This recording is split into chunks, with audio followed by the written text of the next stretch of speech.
مين؟ الفرعون المصري مو صلاح جاي بنفسه يحضر فرح ويبارك لي؟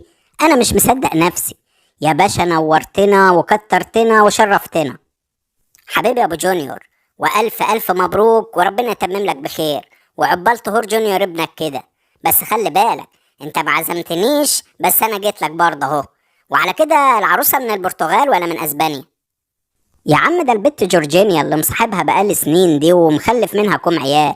والصراحة أنا كنت زهقان منها وعايز أخلع، بس هي كانت ممضيانة على شيكات ووصولات أمانة قد كده، فقلت أتنيل أتجوزها وخلاص. استغفر الله العظيم، ده إيه الجوازة والعيشة اللي حرام في حرام دي؟ يا عم الحمد لله، ده أنا أم مكة ما خرجتش أنا وهي لوحدنا إلا لما اتجوزنا. يا عم أبو مكة ربنا يهدينا جميعا. المهم دلوقتي أنت اتغديت ولا لسه؟ اتغديت ايه بس يا عم؟ ده انا من ساعة ما جيت اللي ما في حد عزم عليا حتى بكوباية مية. لا لا، ده كده غلط على الزلط. احلى غدا هيكون قدامك يا فرعون يا مصري. طب بقول لك ايه، اجيب لك شوية ملوخية كده حلوين مع الخضار والرز والفراخ. ملوخية ورز وفراخ؟ لا لا، انا مش باكل الحاجات دي. لو في مثلا كده حتة ستيك مدخنة، ولا شاورما، ولا صباعين ستريبسز محمرين يكون افضل. ليه يا عم؟ انت جاي عند كريستيانو السور ولا ايه؟ وعلى العموم عينيا ليك ابعت اجيب لك. احنا في ديك الساعة لما ابو صلاح يتغدى عندنا. المهم، انت جاي ليه لوحدك كده؟ مفيش حد من العيال بتوع ليفربول رضي يجي معاك ولا ايه؟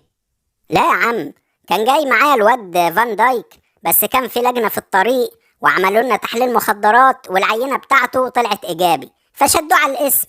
فقلت اروح اعمل الواجب مع كريستيانو، وبعد كده بشوف له محامي. اصيل يا مو. وبعدين احسن ان الواد ده ما جاش معاك، لان ما بحبوش من ايام دوري ابطال اوروبا. كنت كل كوره اطلع بيها على الجون يجي عامل لي تاكلينج ويكومنا في الارض. وبعدين كنت هات معاكم ام مكه والعيال يحضروا الفرح يا اخي. لا يا عم، يجوا فين؟ ده الفرح كله لبش، واساسا الجوازه حرام. ده ربنا يستر والفرح ما يولعش بينا. وبعدين مش انت المفروض العريس وتبقى لابس بدله؟ لابس ليه الجلابيه دي؟ ما النهارده الحنة يا ابو صلاح، البدله دي البسها بكره يوم الزفه. ماشي يا سيدي. واكيد طبعا جاب رقاصين بقى وخمره وبرشام في الحنه المنيله بنيله دي. لا لا يا عم مو، دي حاجه على الضيق كده.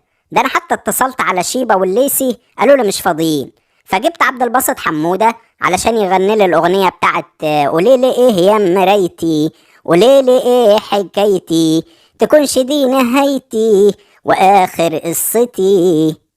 خلاص بقى يا عم، انت هتعمل لي فيها كريستيانو حموده؟ روح يا عم شوف لي الغدا، خلينا اتغدى واروح اروح بقى.